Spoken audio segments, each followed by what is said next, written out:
Hello, everyone, and welcome to 60-Second Nightmares. I'm your storyteller tonight, here to guide you into the shadows. I know many of you drift off to sleep while listening. So before we begin, make sure to like the video and subscribe to the channel. Tell me, where are you watching from? And what time is it for you right now? Now, settle in. Let the world outside fade away, because the nightmares are waiting, and it all begins right here. Story 1, The Last Apartment. I found the apartment on a website that specialized in rentals nobody else wanted.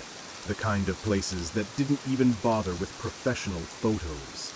Just blurry shots of peeling paint and a rent price so low it felt like a warning. But I was desperate. Eviction had left me with nowhere to go, and this place, Unit 3B, was the only thing standing between me and sleeping in my car. The landlord never met me in person, just left the key under a loose brick by the door, along with a one-page contract that looked like it had been photocopied 100 times. No background check, no references, just sign here, move in, don't ask questions. The apartment smelled faintly of mildew and something sharper, metallic. The walls were yellowed with age, the floorboards swollen and uneven, but I could handle that. I told myself I could handle anything as long as I had a roof. It wasn't until I unpacked the single mirror I owned, a tall, cheap thing with a warped frame, that I noticed the first problem. When I stood in front of it, my reflection was just a little off. Not delayed, not distorted, just wrong. My posture was straighter in the mirror, my expression harder, and when I turned my head away, I could swear my reflection held my gaze for a fraction of a second longer than it should have. I blamed exhaustion, stress, the move. But as the days passed, the mirror wasn't the only one. The bathroom mirror showed me yawning when I hadn't. The hallway mirror in the lobby reflected shadows that weren't there. Even my phone's front-facing camera sometimes froze, holding an image of me with an expression I'd never worn. By the end of the first week, I stopped using mirrors entirely. But that didn't help, because soon the reflections started appearing even where no mirrors existed. The dark of the TV screen showed me pacing when I was perfectly still. The window glass caught me smiling in the night, though my lips hadn't moved. Even the stainless steel sink began to shimmer with shapes that weren't mine. And every version of me in those surfaces looked older. Not just older, dead. Their skin sagged, their eyes hollow, their mouths whispering things I couldn't hear. Sometimes they reached toward me, hands pressed against glass that should have been solid, fingers dragging in silent desperation. I tried covering every reflective surface in the apartment, taping cardboard, cloth, whatever I could find. But the landlord had been clever. There were mirrors built into the design of the place, behind the closet doors, hidden in the light fixtures, polished metal embedded in the wall trim. No matter how hard I tried, I could never cover them all. And every night, as I lay in bed, I could feel them watching me. Not reflections anymore, not illusions, versions. The longer I stayed, the more I understood. This wasn't an apartment. It was a cage made of reflections, a trap designed to keep me surrounded by myself, my past, my present, my future. And when I finally gathered the courage to leave, to pack my bag and walk out, the front door wouldn't open. My reflection in the doorknob grinned as I screamed, and for the first time, I understood why the rent had been so cheap. Story 2, Unit 47. The ad looked fake. Too simple. Immediate cash. No experience needed. Training provided. Apply in person. The address wasn't even an office. just a set of storage units on the far edge of Phoenix, surrounded by desert scrub and rusting fences. I almost turned around twice, but desperation has a way of killing common sense. When I arrived, the place was dead silent. The kind of silence that isn't really empty. It presses against your eardrums, heavy, waiting. She was standing outside Unit 47, the recruiter. No uniform, no badge, just a thin woman with gray hair pulled so tight it stretched her face. Her smile didn't reach her eyes, and when she spoke, her voice wasn't right. Not loud, not soft, just everywhere. Inside my ears, inside my chest, inside my teeth. "Most people drive right past," she said, as though she already knew what I was thinking. "But those meant to be here always find their way." She unlocked the roll-up door, and what should have been a 10 by 10 metal box opened into something else entirely. Inside, every wall was covered in black acoustic foam, shaped into jagged ridges and curves that seemed to pulse if you stared too long. The space was too large, deeper than it could physically be. Lights glowed softly, though I couldn't find their source, and shadows refused to form. A chair waited in the center of the room. "Sit," she said, and I did, because my body obeyed before my mind caught up. That's when I saw the mirrors, dozens of them, cut into irregular fragments and bolted into the walls. They reflected me in pieces, one arm there, my mouth there, my eyes staring from 3 different angles. And as I sat down, the recruiter moved behind me, but in the mirrors, she wasn't there. Her voice wrapped around me. "Sound therapy is an emerging field. We help those broken by noise, by silence, by the weight of vibrations that don't belong in their heads." Her words lingered too long, as though the room itself was repeating them. And beneath it all, I heard something else, a low hum, so deep that it rattled my ribs, matching the rhythm of my heartbeat. The mirrors began to lag. I lifted my hand, and a second later, 20 fractured versions followed. Some smiled when I didn't. Some whispered things I couldn't hear. One tilted its head sharply, like a predator noticing prey. I wanted to stand, to run, but the sound pinned me down. The vibration wasn't in the walls anymore, it was in me. My bones, my lungs, even my thoughts moved to its rhythm. The recruiter leaned close, her breath hot against my ear. "This is the first phase, immersion. Everyone reacts differently." I tried to ask, "First phase of what?" But my voice wouldn't come. The hum swallowed it. And then, silence. She was gone. The door hadn't opened, but she wasn't there anymore. I was alone. Except I wasn't. Because in one of the lower mirrors, I saw another chair, another version of the room, and someone else was sitting there, watching me, smiling. I stumbled out when the door finally gave way, collapsing into the sunlight, my ears ringing with the sudden emptiness. The recruiter was already at my car, smiling like nothing had happened. "The position pays $1,500 a week, cash. Come back tomorrow at 3 for the next phase." I wanted to scream at her, demand answers, but the only thing that left my mouth was, "Tomorrow at 3? She nodded. "Good, and don't worry about the mirrors. Everyone sees something different." Her footsteps echoed as she walked away, bouncing against the metal walls in rhythms that didn't belong.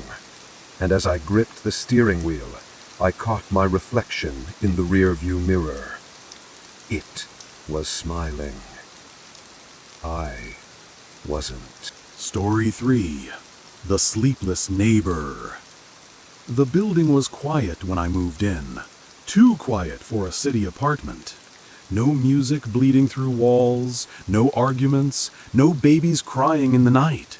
Just silence. I told myself I was lucky. Peace was rare in this part of town. But then the footsteps started. At first it was faint, just a creak above my ceiling late at night. A slow, deliberate pacing from one end of the apartment to the other, over and over. I didn't think much of it. Old buildings settle. Floors creak. Maybe the tenant upstairs worked nights. But curiosity gnawed at me. I climbed the stairs the next morning, planning to introduce myself. Apartment 4C. I knocked. No answer. The landlord, an older man who never looked you in the eye, shook his head when I asked. No one lives up there. Been empty for months. I laughed it off, but that night the pacing returned. Longer this time, faster, and when I pressed my ear to the ceiling, I swear I heard breathing. I tried to ignore it. Headphones, music, anything. But the sounds grew bolder. Knocks, scraping. Once, something heavy slammed into the floor hard enough to rattle the picture frames on my wall. I called the landlord again. He swore the apartment was locked, vacant, no electricity, no water. If you're hearing something, it's in your head. But he was wrong. Because one night, I climbed the stairs myself. The door to 4C stood at the end of the hall. Old brass numbers nailed crooked into the wood. I pressed my ear against it. Silence. Then, 3 slow footsteps, directly on the other side. I stumbled back, heart hammering. My hand brushed the doorknob by instinct, and to my shock, it turned. The door opened.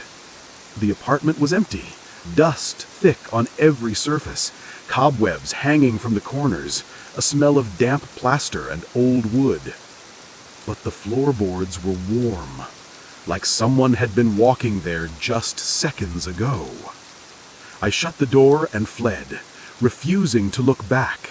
But when I reached my own apartment, something was waiting for me.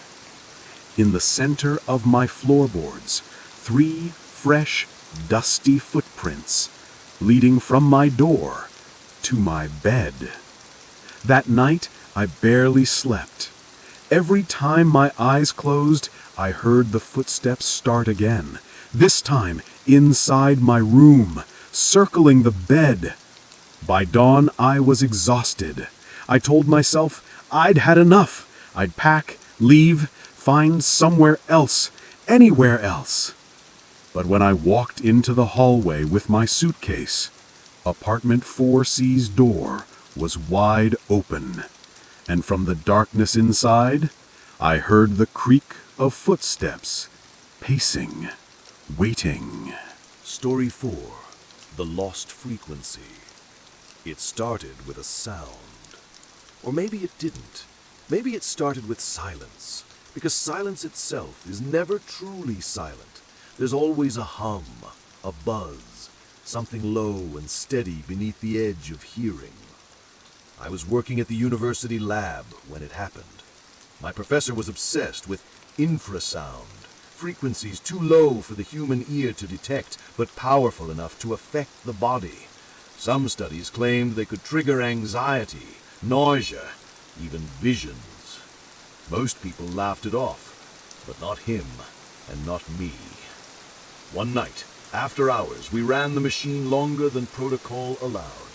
A steady vibration filled the room, not a sound exactly, but a pressure, like the air itself was thickening. At first, it was almost calming. My thoughts slowed, my heartbeat synced with the pulse. Then, things began to shift. The lights overhead flickered, shadows stretching longer than they should. I turned toward my colleague, but his mouth hung open, eyes wide, staring at something behind me. There was nothing there. But then I saw it too. A figure, tall and blurred, as though it was made of static. It stood just outside the circle of light, its form bending and warping with each vibration, and though I couldn't hear it, I felt it, inside my chest, in my bones. We killed the machine instantly. The hum stopped. The figure dissolved. We laughed it off, told ourselves it was hallucination, oxygen deprivation, too many hours awake. But neither of us truly believed it, because that night, lying in bed, I felt the vibration again. Soft, subtle, coming from the walls. I pressed my palm against the plaster, and the vibration responded, stronger, almost like it was aware of me. The next day, my colleague didn't show up to work. His apartment was locked from the inside. No sign of him anywhere, but the machine was humming. It wasn't even powered on. The professors dismantled it, piece by piece, but I swear the vibration never left. I feel it in elevators, in tunnels, in the quiet moments before sleep, and sometimes, in the corner of my eye, the shadows stretch again. That's when I know the frequency has found me. Story 5. The Cassette Tapes. I bought the tapes at a yard sale. A dusty cardboard box under a table, marked 25 cents each. Most were blank, unlabeled, but a few had handwritten notes on the side. Session 1, Session 2, Session 3. Curiosity got the better of me. I still had an old cassette player at home, so that night I slid one in and pressed play. A man's voice crackled through the speakers. Calm, professional, a therapist. Let's begin. Can you tell me your name? A pause, then a second voice, raspy, strained. Don't let me say it anymore. The therapist asked questions, standard at first. Background, family, sleep patterns. The patient's answers were fragmented, disjointed. But there was something off about the recordings. In the quiet gaps between words, I could hear sounds that shouldn't have been there.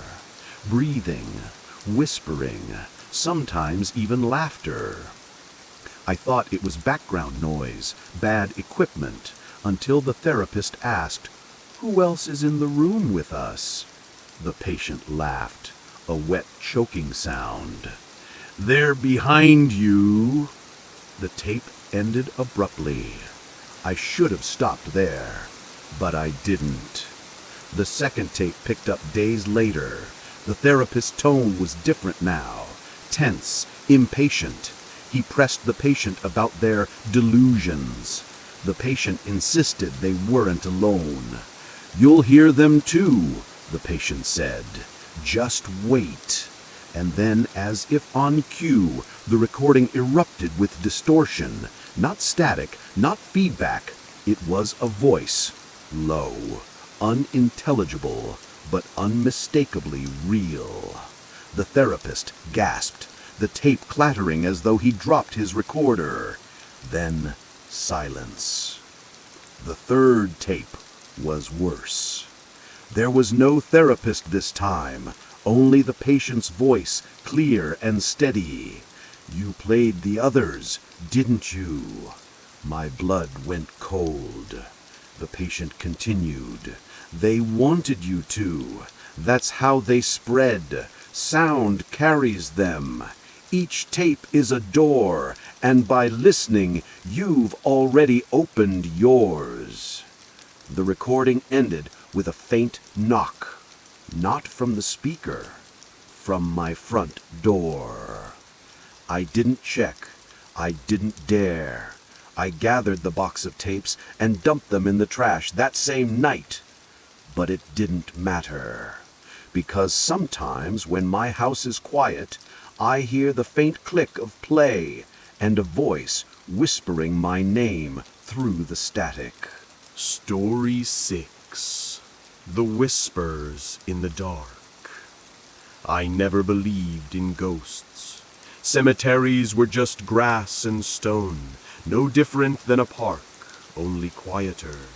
So when my friends dared me to spend the night in the old graveyard outside town, I said yes without hesitation. I thought the hardest part would be the boredom. At midnight, the air turned heavy, not colder, just thicker. My flashlight beam seemed weaker, swallowed by the dark before it reached the trees at the edge. I sat on a cracked marble bench, listening. Nothing but the chirp of crickets and the distant hum of the highway. Then I heard it. My name, whispered. I spun around, the light slicing across rows of leaning headstones. No one there, just silence again. I told myself I was imagining it, tricks of the mind. But minutes later, it came again, closer this time. My name stretched thin like it was being pulled through the earth itself. I left the bench and walked fast, eyes darting between the stones. My breath clouded in front of me now, though the night was warm. That's when the voices multiplied. Dozens of whispers, some loud, some faint, words I couldn't quite catch. They circled me, rising and falling like the swell of an unseen tide. I clamped my hands over my ears. It didn't help. The voices were inside, crawling beneath my skin, filling my chest with their secrets. And then I understood. They weren't calling me. They were calling through me, using my body like a doorway. My voice, my breath. One of them slipped out. I felt it like an exhale that wasn't mine. My lips moved, shaping words I didn't know. In the beam of my flashlight, the shadows stretched, lengthened, and the graves themselves seemed to shiver. I dropped the light and ran. I don't remember leaving the cemetery. I only remember waking up on my bedroom floor, dirt under my nails, the taste of soil in my mouth. The flashlight was beside me. Its beam was still on, and when I looked at the wall, the shadows that flickered there whispered my name again. Story 7. The Secret Clinic. I found the flyer under my windshield wiper. No logo, no address. Just one sentence in bold black letters. We fix what the hospitals won't. At the bottom, a phone number. Normally I'd laugh at something like that, but desperation changes you. I'd been living with a pain in my chest for months, the kind the doctors shrugged off after a dozen scans and tests. They said it was stress, anxiety, maybe all in my head, but this flyer promised something else. I called the number at 2 a.m., half expecting no answer. A woman's voice picked up on the first ring. Calm, measured, too calm. She asked for my name, my symptoms, and then simply said, "We can help. Tomorrow night, 11:30. Come alone." She gave me directions to a building I'd never seen before, even though it was only 10 minutes from my apartment. It wasn't a hospital. It wasn't even marked, just a concrete block with a single red light glowing above the door. Inside, the hallways smelled like bleach and iron. No waiting room, no receptionist, just a man in scrubs who silently led me down a narrow corridor. His shoes made no sound, even on the tile. The operating room was already prepared. Cold metal table, instruments laid out like they were waiting for me. The doctor didn't ask for insurance, paperwork, or even my ID. He just told me to lie down. Something in me wanted to run, but the pain in my chest pulsed like a warning. I wanted it gone. They didn't use anesthesia, not the normal kind. Instead, they placed a headset over my ears. Low vibrations hummed through my skull, numbing me, freezing me from the inside out. My body refused to move, but my mind stayed awake. I watched everything. They cut into me clean and precise. No blood spilled, like my body was already prepared for this. The doctor reached inside, fingers searching, until he pulled something out. It wasn't an organ. It wasn't anything human. It looked like a black coil of wire, writhing in his hands like a nest of worms. He held it up to the light, and it hissed, twisting, fighting to return to me. For the first time, the doctor spoke. His voice was flat, empty. You weren't supposed to notice it this soon. Before I could ask what he meant, he dropped the thing into a steel jar, sealed it, and pushed the table away from me. My chest burned, hollow, incomplete. When I sat up, my scar was already closing. No stitches, just skin pulling itself back together. The doctor handed me a slip of paper. On it was a new appointment date, 1 month later. No explanation, no choice, just a time and a place. When I got home, I ripped off my shirt and checked the mirror. The wound was gone, but beneath the skin, something was still moving. And at night, when I lay down to sleep, I swear I could hear the faint hum of machinery, not from outside, from inside my chest. Story 8, the apartment above. When I moved into my new apartment, the landlord told me the upstairs unit was empty. That was a lie. On the very first night, I heard footsteps. Slow, dragging steps, pacing back and forth across the ceiling. I thought maybe someone had moved in without me noticing. But when I asked the landlord the next day, he swore nobody lived there. He even handed me the keys and said, "Check for yourself." So I did.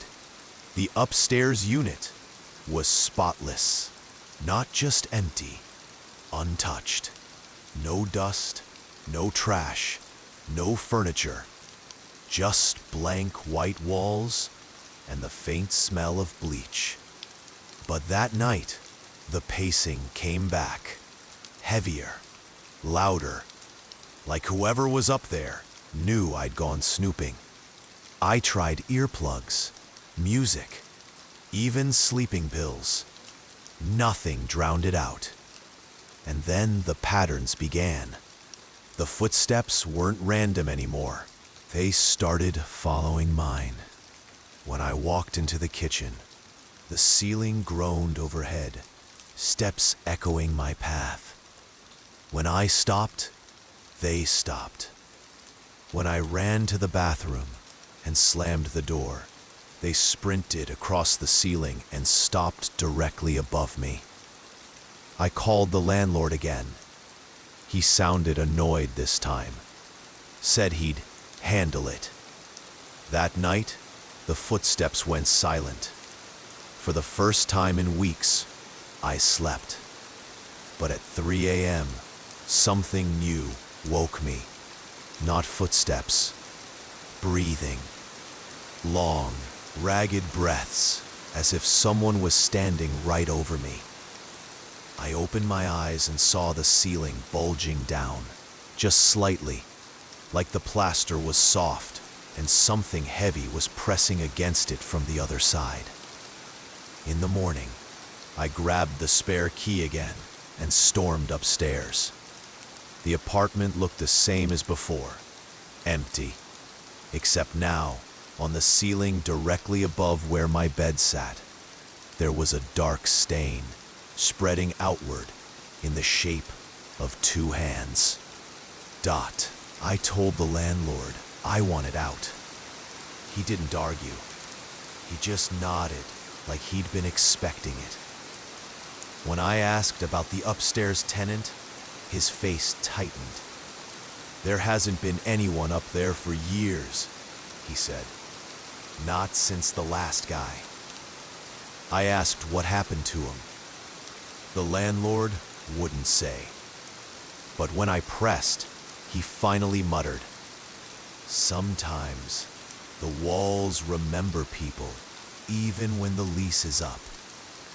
I moved out the next day, but the night before I left, I didn't sleep. I couldn't. Because around midnight, I heard the footsteps again. Not above me this time. Behind my door. Story 9. The train that never stops. It started as a rumor, whispered around subway workers. A story they'd pass to rookies during overnight shifts. If you ever see the midnight train with no lights, don't get on. I thought it was a joke, until the night I saw it myself. The station was nearly empty. Just me, a drunk sleeping on a bench, and the sound of dripping water echoing through the tunnels. My train should have arrived at 12:05. Instead, at exactly midnight, I heard the rails humming, louder than usual, like something massive was coming fast. Then it appeared. A train, but wrong. No lights, no passengers. The windows were black, like the glass had been painted over. And yet, it didn't stop. It slowed just enough that the doors hissed open in front of me. I don't know why, but my legs moved on their own. I stepped inside. Dot. The air was freezing. My breath fogged immediately, and the smell hit me. Rust and something far worse. The seats were torn. The floor was sticky. And though I couldn't see anyone, I felt it. Eyes watching me from every direction. The doors closed behind me. The train lurched forward. I thought maybe it would take me to the next station. But when I looked out the window, there was nothing. No tunnels, no lights, no graffiti. Just endless blackness rushing past. Minutes stretched into hours. My phone had no signal. My watch ticked past 2 a.m., then 3, then 4. I screamed for help. I pounded on the doors. Nobody answered. And then the announcement started. A voice crackled over the intercom, but the language wasn't one I recognized. It sounded distorted, reversed, like a tape playing backward. With each announcement, the train slowed.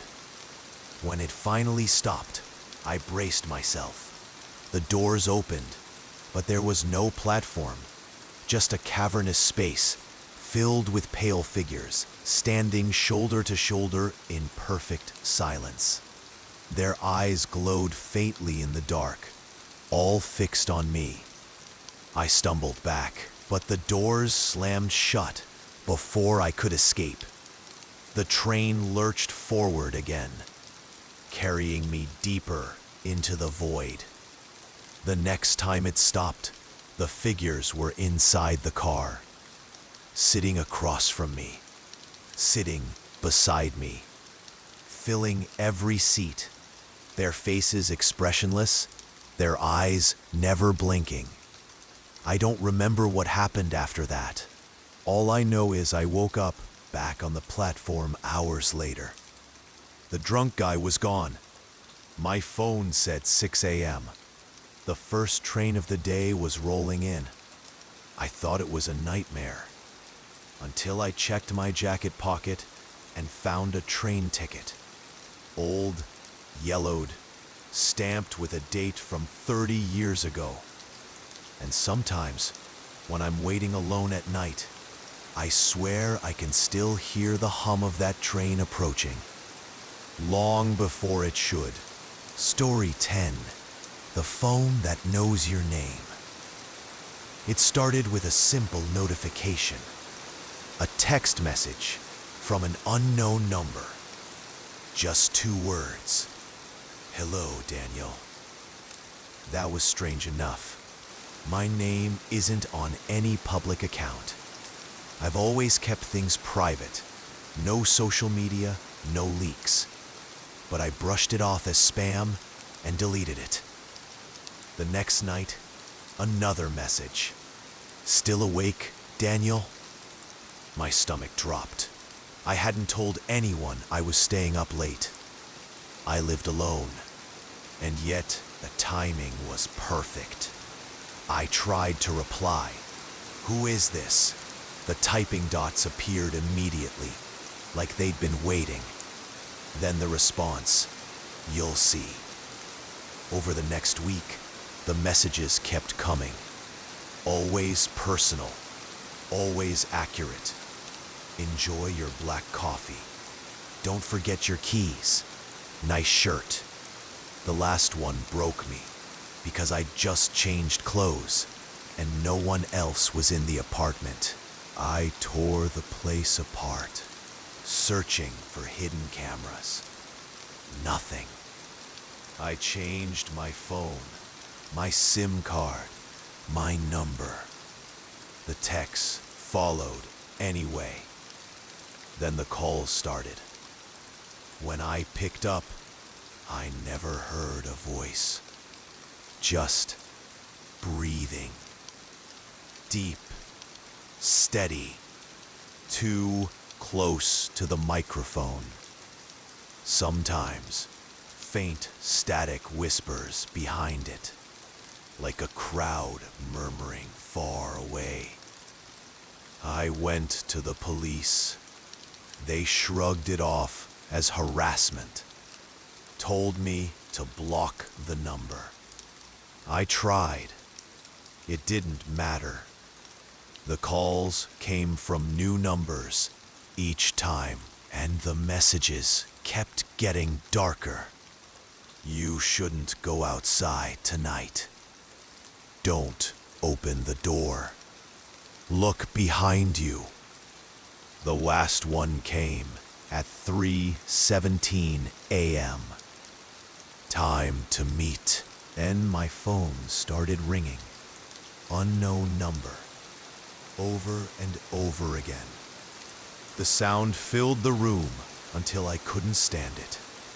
I finally answered, my hands shaking. But instead of breathing, I heard my own voice. Hello, Daniel, it said perfectly. My tone, my cadence, my voice. The call ended, and then, from the corner of the room, my phone buzzed again. Except this time, it wasn't the phone in my hand. It was another phone, identical to mine, lying on the floor in the shadows. Its screen lit up. Same wallpaper, same notifications, same text history. It buzzed once more, and on the screen was just a single message.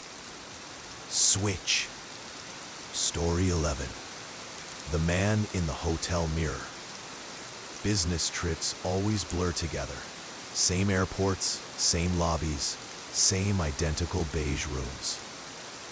That's what I told myself when I noticed the mirror in my hotel bathroom was wrong. It wasn't warped. Not cracked, not dirty. But when I leaned closer to brush my teeth, I realized my reflection was breathing slightly out of sync. Half a second late, like it was lagging. I laughed nervously, blaming jet lag, but then the reflection smiled before I did. I froze, toothbrush still in my mouth. Slowly, my reflection's smile widened, stretching unnaturally. Teeth too sharp, gums too dark. I dropped the toothbrush, stumbled back. The reflection returned to normal. Perfectly normal. I didn't sleep much that night. The next day, I asked the concierge if anything strange had ever happened in that room. The young man at the desk stiffened, then muttered, "Room 608. You should request a transfer." When I pressed him, he refused to say more, just lowered his voice and said, "Don't use the mirror after midnight." That night, of course, I stayed awake, watching. Midnight passed. The room was quiet. Then, at 12:14, I heard the faint sound of glass shifting. The mirror rippled, like the surface of water.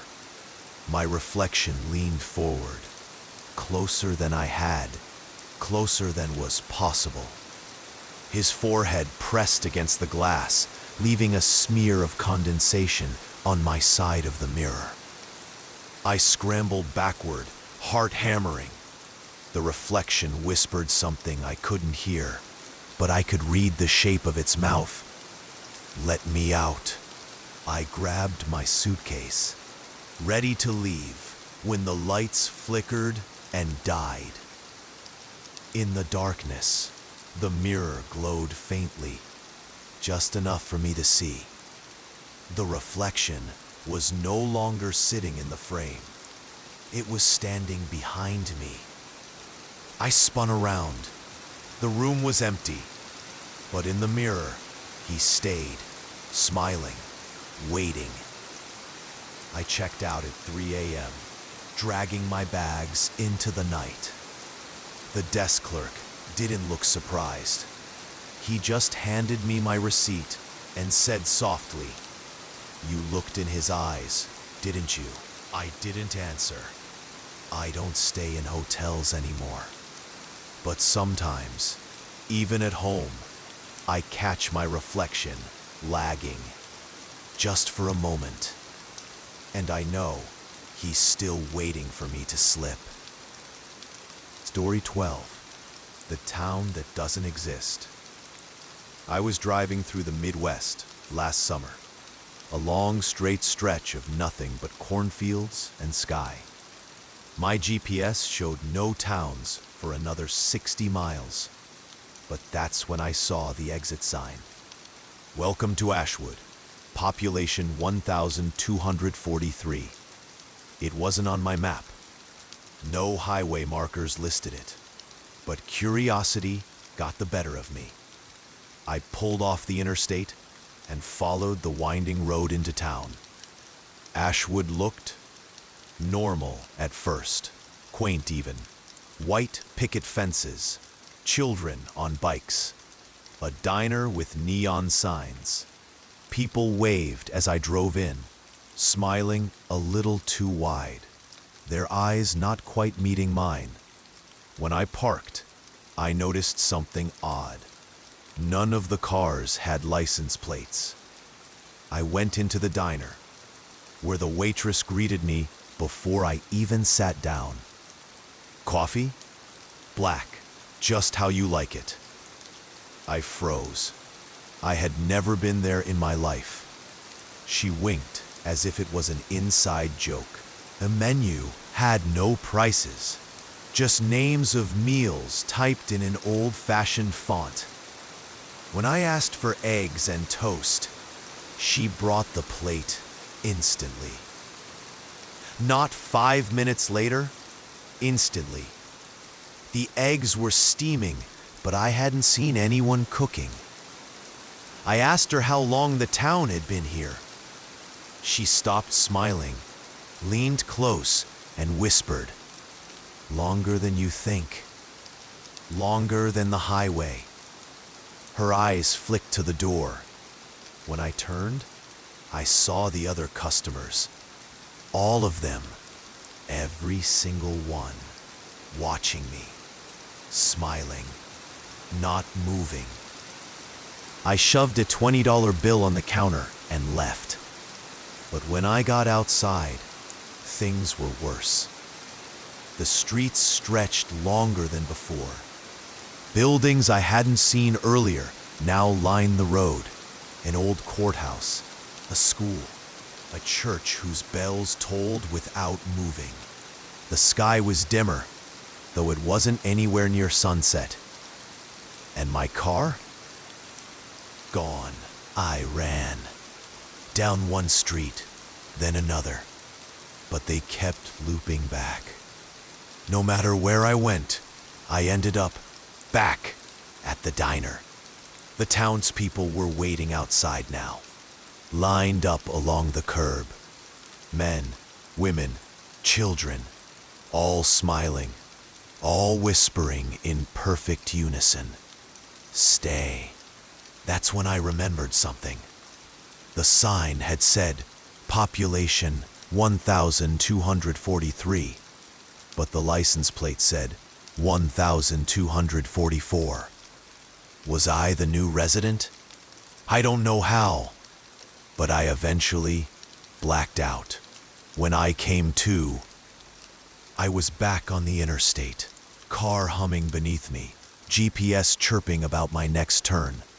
I told myself it was a dream. Stress, sleep deprivation. Until I stopped for gas hours later. The attendant asked where I was headed. I laughed and said, "Anywhere but here." He looked at me strangely and said, "Oh, you've been to Ashwood then?" I never mentioned the name. He leaned on the counter, smirking. "Don't worry, you'll go back. Everyone does. They don't let you leave for good." And when I got in my car, I saw it. The license plate. Ashwood 1244.